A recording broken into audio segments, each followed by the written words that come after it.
Good morning. It's Sunday. It's the Lord's Day. I hope everybody had a good week. I hope everybody was safe this weekend. We're in a new year. It's 2020, first Sunday of the new year.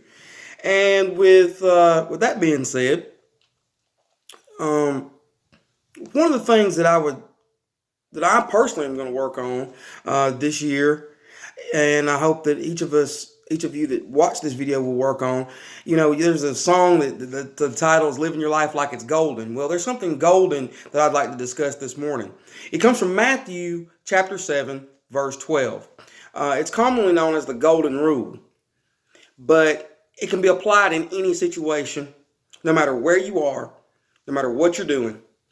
Um, it causes us to be responsible as to what we do, our actions, our thoughts. And let's jump right into it right quick. It says in Matthew 7, verse 12, "Therefore, in all things whatsoever ye would that men should do to you, do even so to them. For this is the law and the prophets." We live in a society and in a world today that, well, I'm not going to do this because they didn't do that. Or I'm going to get them back. Or I'm not going to treat them the way that they want to be treated because they didn't treat me right. Well, here's the thing. That's not what God says. That's worldly thinking. Godly thinking, spiritual thinking, is I'm going to do to them as I would like to be done. I'm going to treat those like I would want to be treated. Now, of course, there's so many different ways to look at this, and there's different in the different religions of the world. It's stated in a negative context. Don't do to them what you don't want done to you. Well, we can't control what other people do, but what we can do, we can control what we do, what we say. We can control the thoughts that we think. So, like I said, there's this worldly thought or worldly way of doing things is, like I said, it's the get back game in a lot of situations. That doesn't help anything.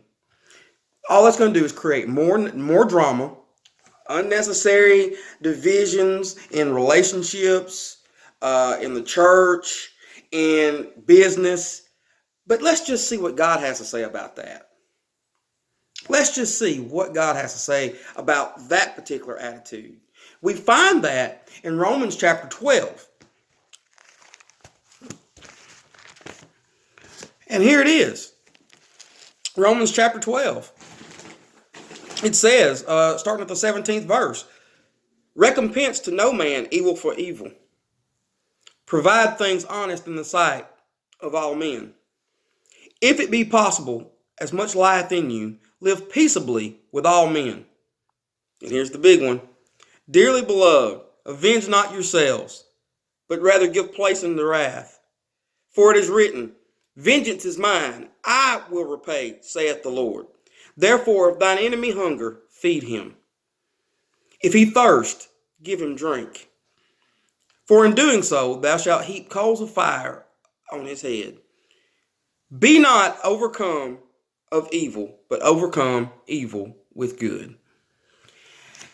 Now, I know it's easier said than done to put this thing into practice. But nevertheless, we have to train our minds, and we have to make a conscious effort to put this principle or these principles into practice with other people from all walks of life. Now,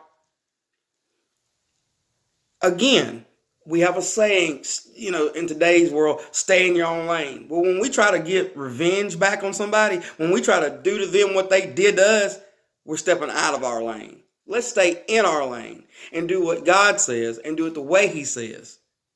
And it's His job to repay, not ours. So when we try to repay people for what they've done, to prove a point, to punish them, guess what? We're putting ourselves in God's lane, and we can't do His job. We haven't created a world. We haven't created a man from dust. Our knowledge is finite, and his knowledge and wisdom is infinite. So the thought that I'm going to leave with you for today, instead of treating people how they treat you, treat others as how you would want to be treated. And number two, don't worry about trying to pay people back for what they've done. Don't worry about trying to get them back or anything like that. Because Scripture tells us, recompense no man evil for evil. It's God's job to do the vengeance part. And lastly, instead of trying to railing for railing or tit for tat with somebody, let's overcome evil with good. Because it's written in Revelations, good wins in the end. Y'all have a good, safe Sunday. Y'all have a good week.